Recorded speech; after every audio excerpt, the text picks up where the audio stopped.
Nós vamos abordar os temas que marcam cada uma das candidaturas. O tempo total dessa entrevista é de 40 minutos. E, ao fim, o candidato vai ter 1 minuto para as considerações finais. Candidato Bolsonaro, boa noite. Obrigada pela presença. Eu agradeço também a sua presença, candidato, e o tempo começa a ser contado a partir de agora. Nós vamos começar a entrevista com um assunto que tem mobilizado os brasileiros. O senhor tem xingado ministros do Supremo Tribunal Federal, tem feito ataques sem prova nenhuma ao sistema eleitoral brasileiro. O senhor chegou, inclusive, a ameaçar não ter eleição no Brasil, como se coubesse ao senhor decidir uma coisa dessas. Candidato, com franqueza, o que é que o senhor pretende, ou o que é que o senhor pretendeu com isso? O senhor pretendeu, por acaso, criar um ambiente que, de alguma forma, permitisse um golpe, contra o qual, inclusive, a sociedade civil se manifestou agora com a divulgação de 2 manifestos ou outros manifestos em defesa da democracia? Primeiro, você não está falando a verdade quando fala xingar ministros. Não existe. Não existe. É um fake news da sua parte. Outra coisa, eu quero a transparência nas eleições. Vocês, com toda certeza, não leram o inquérito de 2018 da Polícia Federal, que inclusive está inconcluso. E aquela pergunta que eu sempre faço: se você pode botar uma tranca a mais na sua casa para evitar que ela seja assaltada, você vai fazer ou não? Então esse é o objetivo disso que eu tenho falado sobre o Tribunal Superior. E outra coisa, em 2014 tivemos eleições, no segundo turno o PSDB duvidou da lisura das eleições e contratou uma auditoria. E a conclusão da auditoria do PSDB, que as urnas são inauditáveis. E só para ficar bem tranquilo aqui, mano, em 2018 houve uma denúncia de fraude, e a senhora Rosa Weber determinou que fosse aberto um inquérito pela Polícia Federal para apurar fraude. Que, obviamente, se houve fraude, eu ganhei, quem falou, você ganhou. A PF começou a apuração. E quem informou o que eu vou te falar aqui para a PF foi o Tribunal Superior Eleitoral. Numa das partes do inquérito está assinado pelo chefe do TI do TSE que hackers ficaram por 8 meses dentro do TSE, inclusive com a senha do ministro, de nome Banhos, além de senha de outros 5 servidores. Imediatamente a Polícia Federal pediu os logs, as impressões digitais do que ocorreu nas eleições de 2018.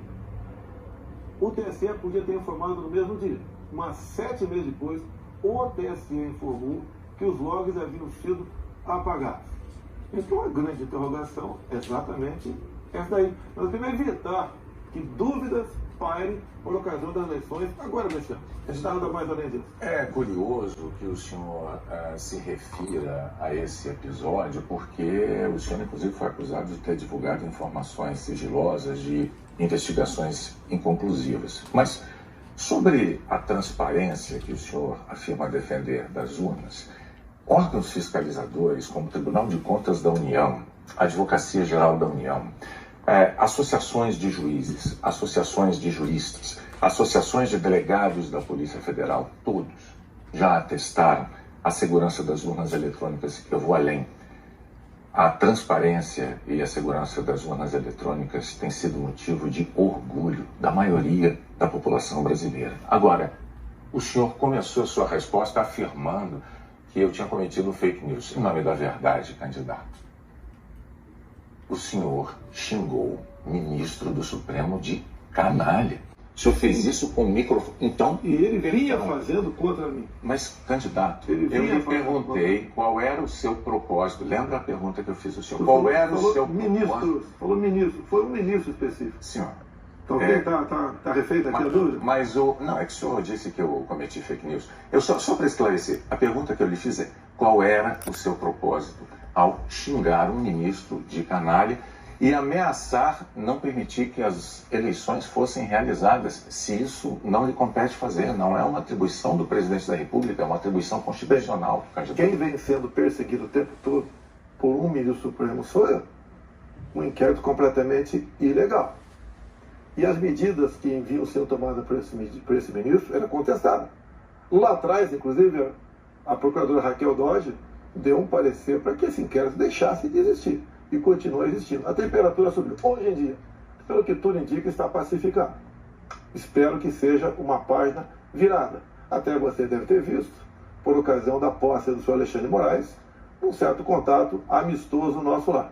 E pelo que tudo indica, está pacificado. E quem vai decidir essa questão de transparência ou não serão, em parte, as Forças Armadas que foram convidadas a participar da Comissão de Transparência Eleitoral. As Forças Armadas são uma das partes, né, desse grupo que analisa a segurança. A grande questão não é nem a presença das Forças Armadas, candidato. A grande questão que se dá é que o senhor se coloca como patrono das Forças Armadas e a forma como o senhor ataca o sistema eleitoral é que causa ruído e que causa uma certa intranquilidade. Teremos eleições, o ministro Alexandre de Moraes acabou de assumir. Amanhã ele tem um encontro, pelo que me parece, um encontro com o ministro da Defesa para tratar desse assunto sobre transparência eleitoral. Tenho certeza que o ministro Alexandre de Moraes vai conversar e chegar a bom termo essa questão de eleições. Agora, precisei provocar para que chegasse a esse ponto. Pode ter certeza que vão ter eleições limpas e transparência no corrente ano. O senhor costuma dizer que defende a liberdade, mas a impressão que dá quando a gente vê manifestações de apoiadores seus é de que nem todos têm a mesma percepção daquilo que o senhor defende, porque é muito comum vermos apoiadores seus defendendo medidas absolutamente inconstitucionais, fechamento do Congresso, fechamento do Supremo Tribunal Federal, golpe militar, intervenção militar com Bolsonaro. Essas coisas são ditas. Inclusive tem uma frase que é muito ouvida também nessas manifestações por parte desses grupos que é: eu autorizo. No entanto, o senhor não os desautoriza, candidato. Isso não é uma sinalização ruim dessa parcela de apoiadores? Você vê as manifestações nossas sem qualquer ruído, uma lata de lixo sequer virada nas ruas. Eu considero como liberdade de expressão. Essas, artigo 142. O que é artigo 142? É um artigo da Constituição, que eu não entendo a maneira como alguns pouquíssimos entendem. Quando alguns falam em fechar o Congresso, é liberdade de expressão deles, eu não levo para esse lado. Tá? E para mim isso aí faz parte da democracia. Eu não posso eu ameaçar fechar o Congresso. Ou o Supremo Tribunal Federal. Então, Bonner, eu não vejo nada demais, vejo como liberdade de expressão, como alguns falam em AI-5, não existe mais AI-5. Você querer punir alguém por ter levantado uma faixinha no meio da multidão AI-5, bom, isso aí é uma coisa que, no meu entender, não leva a lugar nenhum. Agora, o outro lado... Eu não quero interrompê-lo, mas é que o senhor disse algo muito... Perdão, candidato, o senhor disse algo muito importante ainda há pouco. O senhor disse, referindo-se ao ministro Alexandre de Moraes, que teremos eleições, elas serão limpas, etc. Com o intuito de tirar esse estresse, tirar a intranquilidade desse momento eleitoral do Brasil. O senhor não quer aproveitar essa oportunidade diante de milhões de brasileiros para assumir um compromisso eloquente de que vai respeitar o resultado das urnas, seja ele qual for? Seja qual for, eleições limpas devem e têm que ser respeitadas. O senhor vai respeitar... Limpas e transparentes têm que ser respeitadas. Está atestado que as eleições brasileiras são limpas e são transparentes e que as urnas são auditáveis. Isto posto, eu lhe pergunto mais uma vez. O senhor vai assumir um compromisso diante de milhões de brasileiros de respeitar o resultado das urnas e estimular os seus seguidores a fazer o mesmo, candidato? Serão respeitados os resultados das urnas desde que as eleições sejam limpas e transparentes. Como você disse que eles são auditáveis, em 2014 não aconteceu isso. Mas tudo bem. Vamos botar um ponto final nisso? O senhor vai botar um ponto final. Vamos para outra pergunta, outro assunto. Então, vamos respeitar os nós temos uma declaração importante do candidato Bolsonaro assumindo publicamente o respeito ao resultado das urnas de outubro. Renata. Pandemia, candidato. Nos momentos mais dramáticos, o senhor imitou pacientes de Covid com falta de ar. Sobre as mortes, o senhor disse: e daí? Eu não sou coveiro? O senhor estimulou o uso e usou dinheiro público para comprar medicamento comprovadamente ineficaz contra a Covid. O senhor desestimulou a vacinação. O senhor não temem ser responsabilizados, senão pelos eleitores, pela história? Olha, nós compramos mais de 500 milhões de doses de vacina. Só não se vacinou aqui, não quis. Eu acho que vocês dois se vacinaram. Comprada por mim. E em tempo bem mais rápido que outros países, que isso não tinha no mercado. Não poderia eu, num primeiro momento, por exemplo, falar que devíamos assinar certos contratos, como por exemplo com a Pfizer, onde a Pfizer não garantia a entrega da vacina. A primeira vacina no mundo foi dada em dezembro de 2020. E em janeiro, nós já estávamos vacinando no Brasil. Então fizemos a nossa parte. E o grande erro disso tudo foi um trabalho forte da grande mídia, entre eles a Globo, desestimulando os médicos a fazerem o tratamento precoce. Que isso é conhecido como uma liberdade do médico. Quando algo é desconhecido, como até hoje é desconhecido, antes dos efeitos, possíveis efeitos colaterais da vacina, desaconselhar, inibir, ameaçar, caçar o registro de médicos. Isso que foi errado feito durante a pandemia. Mas, candidato, o senhor desestimulou a vacinação. O senhor não tem nada a ver com liberdade. O senhor chegou a dizer que quem tomasse a vacina poderia virar jacaré. Mas o senhor associou a vacinação ao vírus da AIDS. E mais, quanto às vacinas, a Pfizer esperou 93 dias por uma resposta quando a empresa procurou o governo para tratar de vacina. A Coronavac, o senhor desautorizou o ministro e chegou a suspender a compra da vacina. Não houve suspensão da minha parte.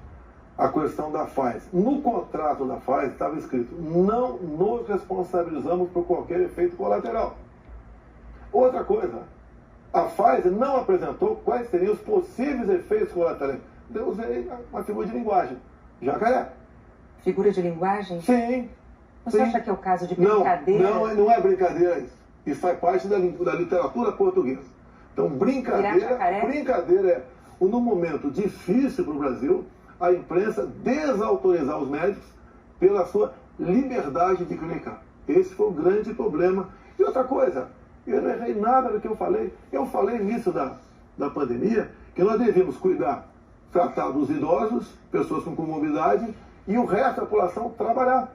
Isso eu falei. E não errei. Hoje, muitos países já falam que o lockdown foi um erro, que as pessoas se contaminavam muito mais em casa do que nas ruas. E outra coisa, se falava em fazer o que o lockdown? Lockdown 1 mês, 2 meses no máximo para achatar a curva. Durou mais de um ano o lockdown. E até hoje continua gente falecendo por Covid. Ou seja, o lockdown serviu sim para atrapalhar a nossa economia e contaminar mais pessoas ainda em casa.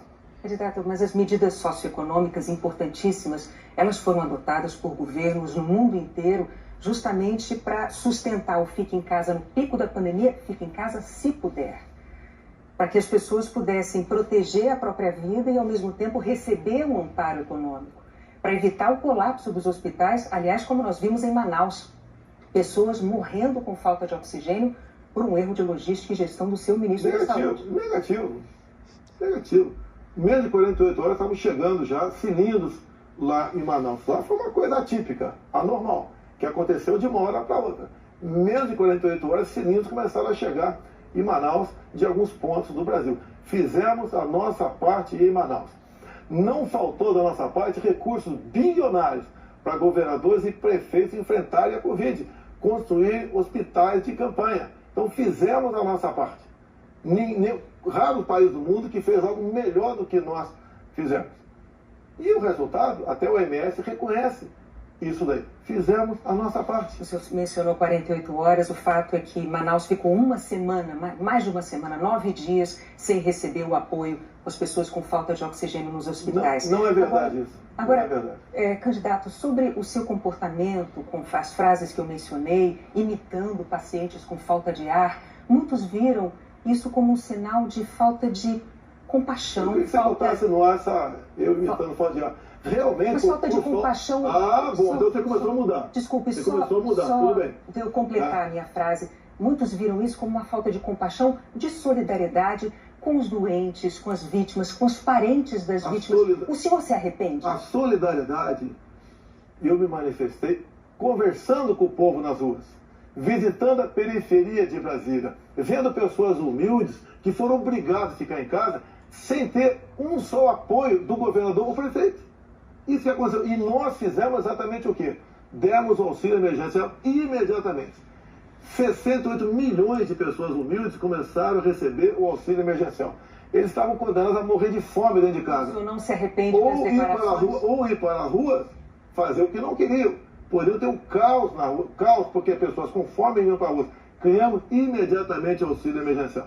Fizemos a nossa parte. Demos tanto dinheiro para governadores e prefeitos que a gente não tem notícia de eles terem atrasado, foi de pagamento ou até mesmo 13º. E quando tivemos a oportunidade de investigar fraudes, aquela CPI do circo feita por Renan Calheiros, Omar Aziz e Randolfo Rodrigues, não quiseram investigar os desvios de recursos enviados para 9 governadores do Nordeste. Fizemos a nossa parte e tratei com muita seriedade essa questão. Agora, não adotei o politicamente correto. Não estimulei. Inclusive, o que eu falei é que quando foi decidido o que era essencial, o trabalho essencial, eu falei, deve ser todo aquele necessário para o homem ou a mulher levar o pão para dentro de casa. A própria MS concordou comigo nessa questão. Então o senhor chama isso de politicamente incorreto? O senhor não se arrepende do seu comportamento, das frases que fez, imitando pessoas com falta de ar, como solidariedade com as famílias? Você acabou de falar que eu não imitei a falta de ar, voltou a falar em falta de ar novamente. Você voltou a falar em falta de ar novamente. 700 mil mortos. A minha pergunta é muito específica. O senhor se arrepende? Lamento as mortes.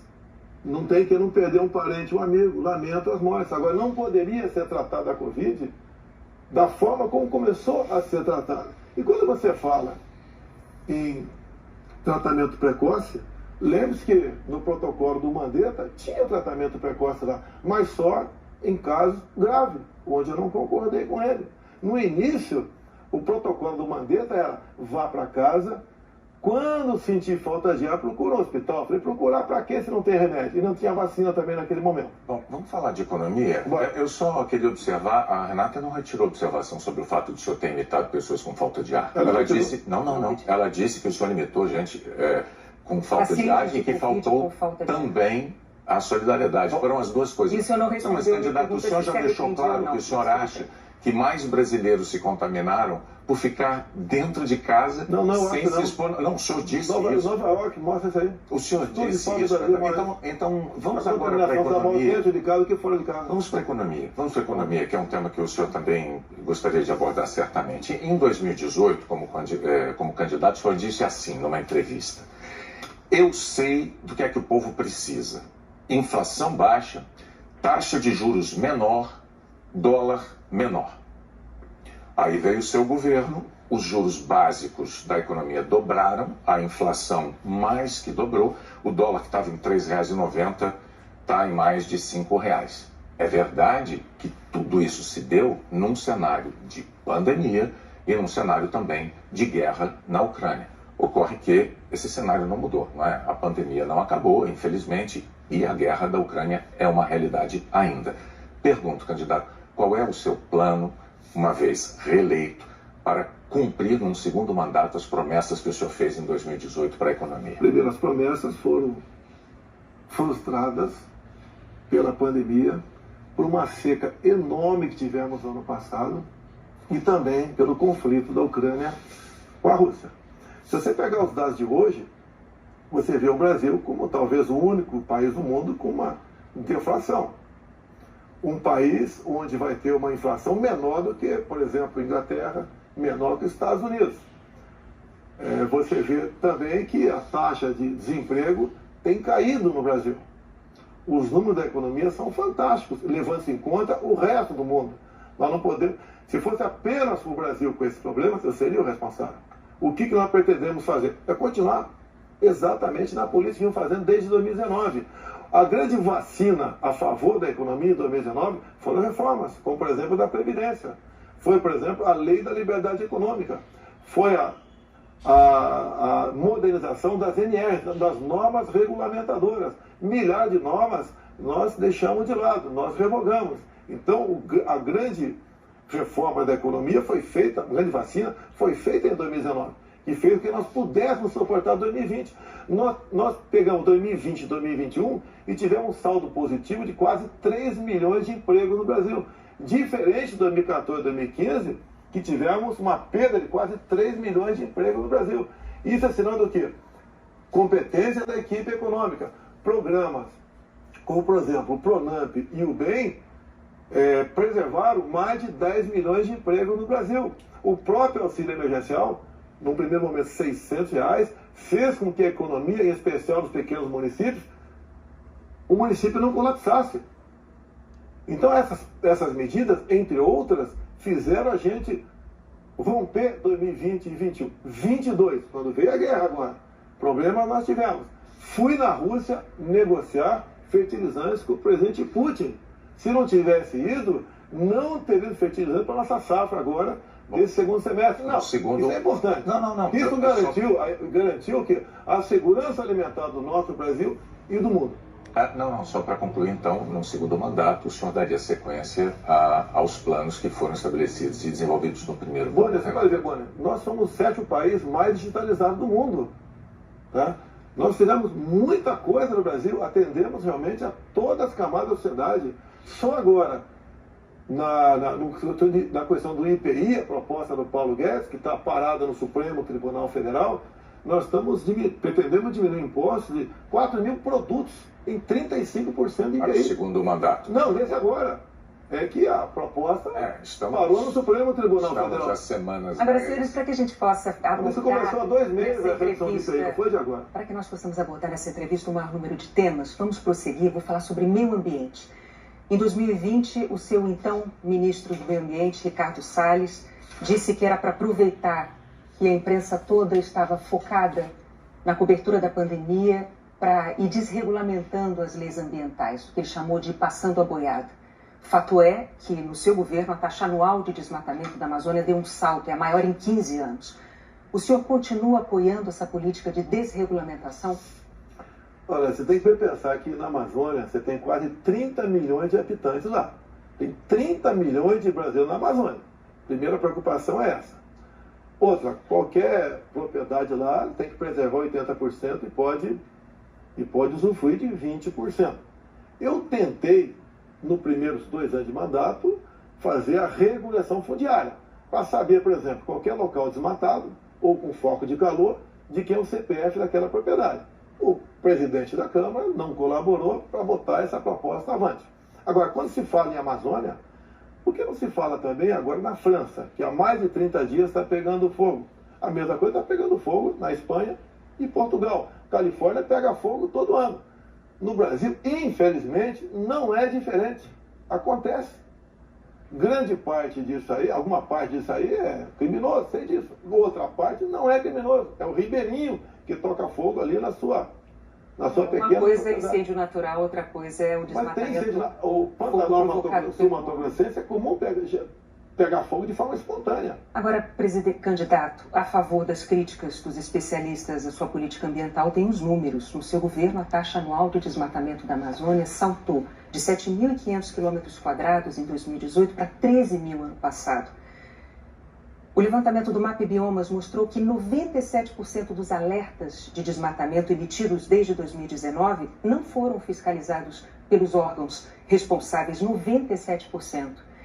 Especialistas dizem que quando o senhor desautoriza, por exemplo, a destruição de equipamentos pelos órgãos fiscalizadores ou quando o senhor desmonta órgãos como o IBAMA, o senhor está passando uma mensagem de incentivo a quem desmata ou garimpo ilegal.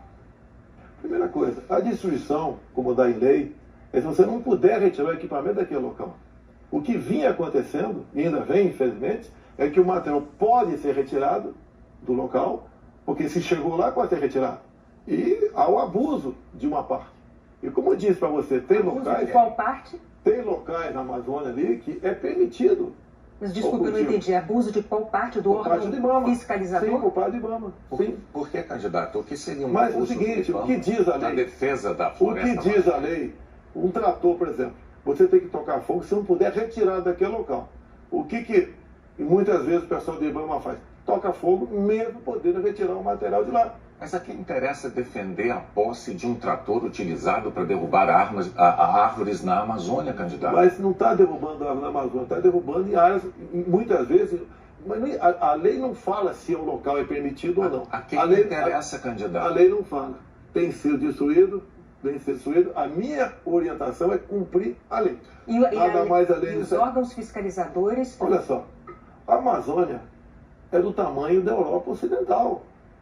Ali na Amazônia cabe uma Alemanha, cabe uma França, cabe uma Itália, cabe um Portugal, cabe um montão de países. Você pensa que fiscalizar, evitar que pegue fogo... Mas só para entender, então, sobre a desautorização dos órgãos fiscalizadores para destruir equipamento apreendido. Não desautoriza, mando cumprir a lei. A lei fala que se o material puder ser retirado de lá, assim como entrou, não é para ser destruído. Mas com que propósito mesmo? Eu não entendi. Cumprir a lei. Propõe, cumprir a lei. Faz lá dentro, eu tenho aqui uma aspas. Tem quase 30 milhões de pessoas que têm que sobreviver. Eu tenho aqui uma aspas em que o senhor disse que não é para queimar nada, maquinário nem trator. Mas vamos adiante, o fato é que sobre o meio ambiente, em 2018, o mundo tinha uma visão sobre o compromisso ambiental do Brasil. Hoje, o mundo vê o Brasil como um destruidor de florestas. Num segundo mandato, o que o senhor vai fazer para mudar essa imagem? Primeiramente, destruidor de floresta. É uma mentira. Ninguém quer destruir floresta, né, por livre e espontânea vontade. O acordo Mercosul-União Europeia estava travado. Com os problemas agora da guerra, Ucrânia, Rússia, a União Europeia quer acelerar o acordo conosco para o Mercosul. Isso é mais, a Alemanha está usando combustíveis fósseis. Por quê? Se eram os países que diziam que nós devíamos cada vez mais buscar aí energia limpa. Concordo com ele, mas a realidade é outra completamente diferente. Não é a realidade aquilo que aquilo que a gente acha que deve ser, é o que tem que ser. Países da Europa já estão em contato conosco, por exemplo, atrás do hidrogênio verde. O Brasil será uma grande potência fornecedora de energia hidrogênio verde. Como já temos acertado, né, no limite máximo, temos até o equivalente a 50 Itaipus na costa do Nordeste. E nós vamos exportar esse hidrogênio verde para a Europa toda. Ou seja, o Brasil é um exemplo para o mundo. Você pega, está na minha frente por coincidência aqui, por exemplo, as áreas reservadas em países outros para a agricultura, não é pecuária, é agricultura. Somente a União Europeia é de 45% a 65%. Você pega países como a Alemanha, 56% para a agricultura. Você pega o Reino Unido, 63% para a agricultura. O Brasil preserva 2/3, 66% da sua área verde. O Brasil não merece ser atacado dessa forma. Vamos falar porque, no fundo, há um interesse no agronegócio. É deixar o Brasil de lado. Agora, cada vez mais o mundo vê, uma própria presidente do OMC disse, há 2 meses, 3 meses atrás, disse o quê? Que o mundo, sem o agronegócio do Brasil, passa fome. Ou seja, a realidade está aí. Vamos ver se o Brasil consegue mudar essa imagem. Vamos tentar mudar, sim. Bom, vamos falar de política agora, candidato. Muito importante isso agora. Está também nas atenções por motivos claros. Em 2018, o senhor candidato à presidência, o senhor se apresentava como o candidato da antipolítica e o candidato contra o Centrão. Na convenção do seu partido, o general Heleno chegou a cantar, se gritar, pega Centrão, não fica um, trocando a palavra ladrão por Centrão, etc. Isso ficou muito famoso. Hoje, a verdade é que o Centrão, ele é a base do seu governo. Na semana passada, quando o senhor estava saindo lá do Palácio da Alvorada, inclusive o senhor enfrentou lá um incidente com aquele youtuber que foi cobrar do senhor essa aliança do seu governo com o Centrão. Eu pergunto, por que eleitores como aquele, que se sentem traídos pelo senhor, acreditariam nas suas promessas de agora? Você está me estimulando a ser ditador. Eu, candidato? Você. Porque o Centrão são mais ou menos 300 parlamentares. Se eu deixar de lado, eu vou governar com quem? Não vou governar com o parlamento. Então você está me estimulando a ser um ditador. São 513 deputados. 300 são de partidos de centro, pejorativamente chamados de centrão. O lado de lá, os 200 que sobram, o pessoal do PT, PCdoB, PSOL, Rede. Não dá para você conversar com eles. Até eles não teriam número suficiente para aprovar sequer um projeto de lei comum. Então, os partidos de centro fazem parte, grande parte, da base do governo, para que nós possamos avançar em reformas. como temos avançado em muitas coisas. Como, por exemplo, através do Centrão, nós conseguimos o Auxílio Brasil de R$600 para 20 milhões de famílias. Dá para imaginar isso? E olha só, os partidos de esquerda votaram contra o parcelamento dos precatórios, que era condição para a gente dar lá atrás R$400 de Auxílio Brasil para esses mais necessitados. Então o PT votou contra o Auxílio Brasil de 400. Não, votou contra a questão dos precatórios. Parcelamento, porque sem parcelamento você não tem como conseguir recursos no orçamento para pagar os 400. Assim como agora o PT também votou contra, tá? Ou melhor, discursou contra os R$600 e votou favorável. A questão política dele. Assim como a questão de poucos meses, para diminuir o preço da gasolina no Brasil, todos os senadores do PT votaram contra a redução do semestre no Senado. Agora vamos lá, candidato. Agora, como é que eu vou trabalhar com o parlamento sem os partidos de centro? Mas a questão, o senhor disse que eu estou estimulando o senhor a ser ditador. Estimulando, sim. Por favor, candidato. Não, longe de mim, não, eu não estimulei nada. É que a questão é a seguinte. Em 2018, o senhor chegou a dizer, até com propriedade, que governos anteriores tinham feito alianças com o Centrão. Mas o senhor disse criticamente que esses governos anteriores tinham feito nomeações com interesse político partidário e que isso tinha tudo para dar errado. O senhor chegou até a concluir assim: por isso eu não integro o Centrão. Mas recentemente, há dias, o senhor, com muita naturalidade, disse assim: eu sempre fui do Centrão, eu vim do Centrão. Aí eu tenho que perguntar ao candidato, em nome da clareza para os eleitores, em qual dessas duas afirmações o eleitor deve acreditar? O senhor sempre foi do Centrão? Ou o senhor, como disse em 2018, diz: eu nunca fui do Centrão por esse motivo? No meu tempo não era Centrão, não existia Centrão. Como assim? No meu tempo, esses partidos que eu já integrei não eram tidos como partido central. Agora, o importante, o importante, nós estamos num governo sem corrupção. Eu indiquei ministros pelo critério técnico. Eu não aceitei pressões de lugar nenhum para escalar ministros. Qual governo teria o ministro padrão Tarcísio de Freitas na infraestrutura? Padrão Marcos Pontes na ciência e tecnologia? Padrão a Tereza Cristina na agricultura? Padrão Gilson Machado no turismo, uma pessoa desconhecida até chegar no meu governo. Padrão Onick Lorenzoni, que eu considero como um coringa meu. Padrão Braga Neto, que esteve na defesa. Ou seja, padrão Salles, uma pessoa excepcional.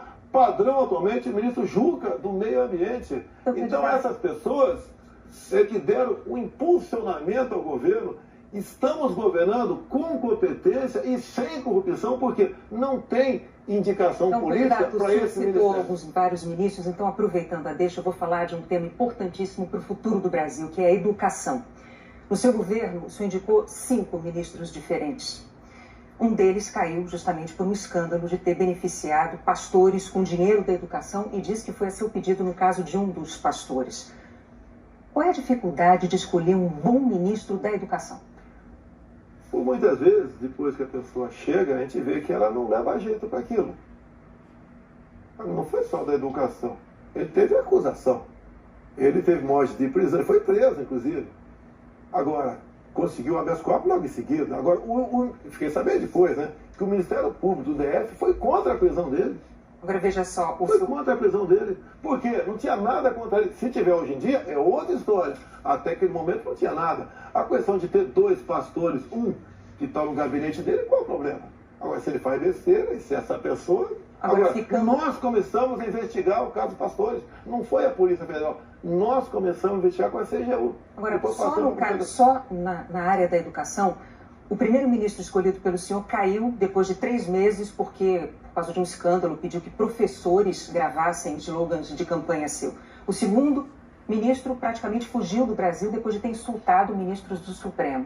O terceiro ministro nem chegou a assumir porque maquiou o próprio currículo. O quarto ministro é envolvido num escândalo de corrupção. Quais são os critérios que o senhor usa para escolher um ministro de uma área tão vital para o futuro do país? As pessoas se revelam quando chegam. Atualmente, eu tenho um excelente ministro da educação. Acontece, é igual um casamento, muitas vezes. Mas você concorda que essa alta rotatividade prejudica? O ideal era não ter rotatividade nenhuma, mas acontece.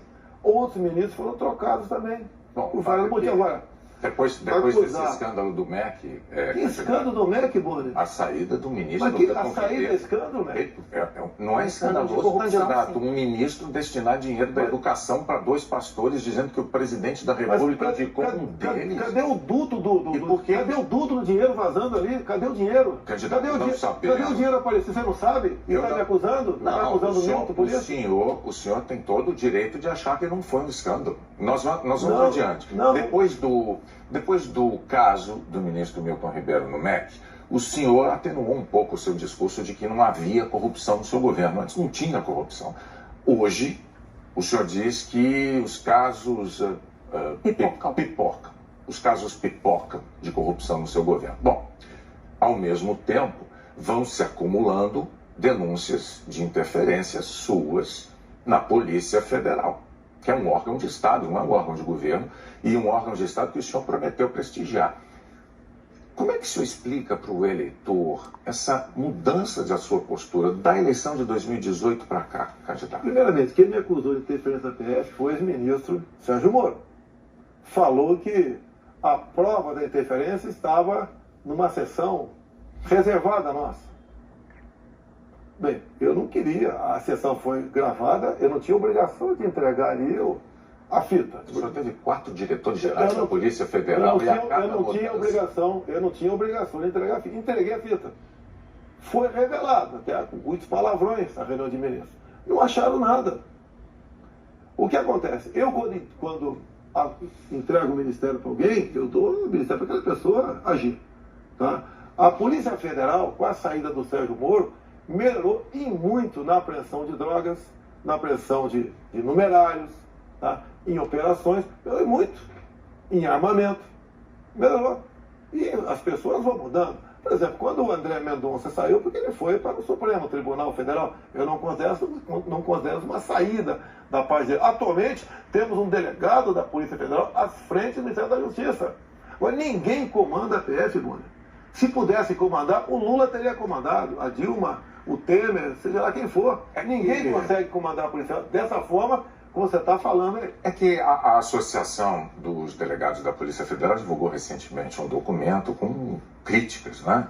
Eles afirmaram que o senhor e a sua equipe de governo trouxeram desgaste, eu estou lendo aqui os termos dele, trouxeram desgaste à imagem da instituição Polícia Federal e também prejuízos para os policiais federais. E que falas suas, candidato, jogaram desconfianças sobre a autonomia e sobre a imparcialidade da Polícia Federal, que goza de autonomia já há alguns anos, como ninguém poderia negar. Qual é a sua posição, então, diante de um documento com uma queixa, uma acusação como essa da Associação Nacional dos Delegados? Primeiro, eu acabei de confirmar que não tem interferência, que gosta de autonomia. Outra coisa, peraí, eles acabaram de mostrar para mim que não tem interferência, gosta de autonomia. Eles dizem que o senhor jogou, as suas palavras jogaram desconfiança sobre a autonomia da PF. Não. Acabaram de falar que eu estou certo, não tem interferência lá. Contrário. Outra coisa, eles queriam uma reestruturação de carreira agora. Eu achei até justo. Mas outras categorias não concordavam com isso, sem serem beneficiadas também. E daí começou um movimento por parte de alguns delegados da PF, contrário à minha posição, que desagam numa nota como essa daí. Eu queria, inclusive, reestruturar a Polícia Rodoviária Federal, que era bem mais fácil, menos onerosa. Os delegados, essa mesma associação, não topou fazer isso aí. Então, aí está uma briga política, salarial, por trás disso. Candidato, o senhor agora tem 1 minuto para as suas declarações finais. Pois é, passou rápido. Eu queria ficar algumas horas com vocês aí. Tá? Quando o senhor começar, a gente começa a contar o tempo. Vamos lá. O que eu tenho a falar com a população brasileira? Peguei o Brasil numa situação crítica, na questão ética, moral e econômica. Começamos a trabalhar. Tá? Fizemos muitas reformas em 2019. Infelizmente tivemos a Covid. Depois tivemos a guerra lá fora. Tá? Tivemos uma seca enorme. E nós fizemos tudo o possível para que a população brasileira sofresse o menos possível. Isso nós fizemos. Hoje você nota o preço do combustível caiu assustadoramente, nada de canetada, com um trabalho nosso junto ao Parlamento brasileiro, conseguimos R$600 de Auxílio Brasil para 20 milhões de pessoas mais pobres, conseguimos a transposição do São Francisco, que estava parado desde 2012, levando água para o Nordeste. Nós pacificamos o MST, titulando terras pelo Brasil, e 90% dessa titulação foram para as mulheres. Criamos o PIX, tirando dinheiro de banqueiros, fazendo com que a população pudesse se transformar muitos em pequenos empresários, um PIX sem qualquer taxação em cima do PIX. Anistiamos 99% da dívida de 1 milhão de jovens junto ao FIES. Encerrou? Acabou. Muito obrigado aí, até a próxima. É boa, né? Renato, até a próxima. Renato, mais uma vez, muito obrigado por ter vindo e por ter prestado esses esclarecimentos ao público telespectador, aos eleitores brasileiros.